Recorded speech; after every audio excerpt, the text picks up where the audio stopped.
안녕하세요. 재테크 삼촌입니다.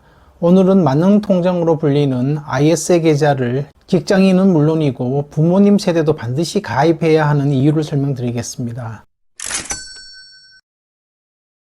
절반은 맞고 절반은 틀린 이야기입니다.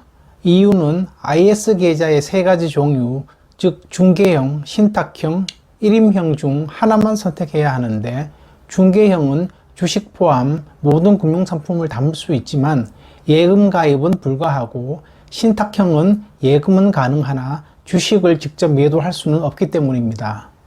그리고 일임형은 주로 펀드 위주로만 운영이 됩니다. 아래 표를 보시면 이해가 빠르실 겁니다.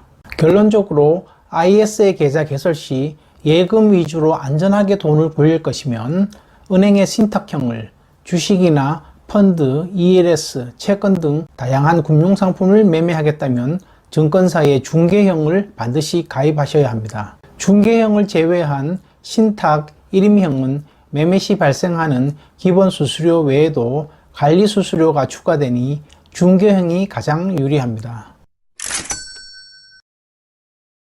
서민형은 400만원, 일반형은 200만원까지 비과세, 초과이익은 9.9% 분리과세 된다는 것을 알고 계실 겁니다. 여기서 서민형 400만원은 가입기간 3년 혹은 5년 동안 모든 수익과 손실을 만기 시점 한 번에 상계 처리 시 비과세되는 금액입니다. 가입 3년 동안 주식형 펀드에서 300만원 손실 보고 이자 배당으로 700을 벌었다면 최종 손익은 400만원이 되어 세금을 내지 않게 됩니다.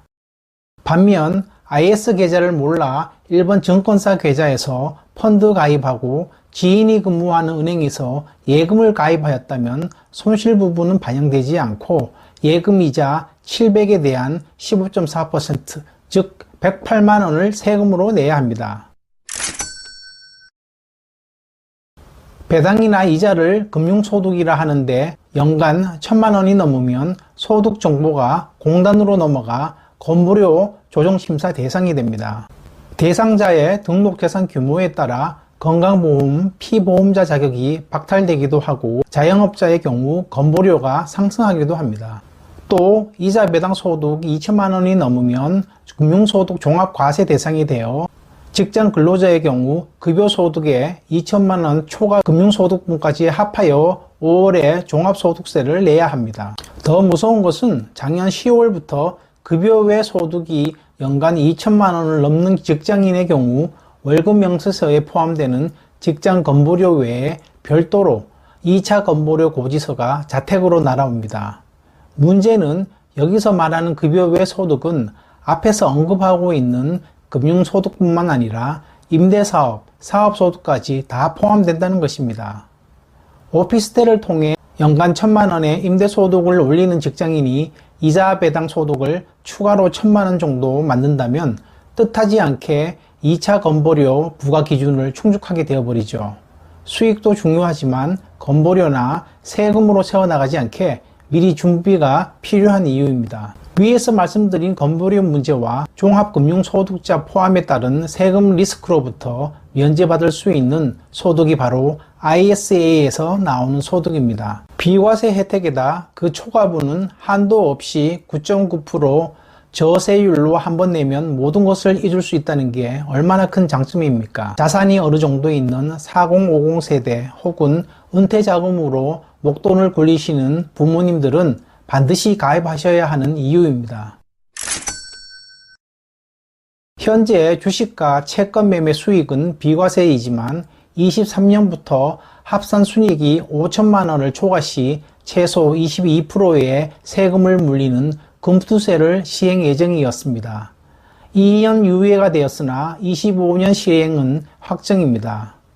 IS 계좌에서의 수익은 한도 없이 전액 비과세되므로 미리 가입하여 불입 한도를 늘려놓을 필요가 있습니다.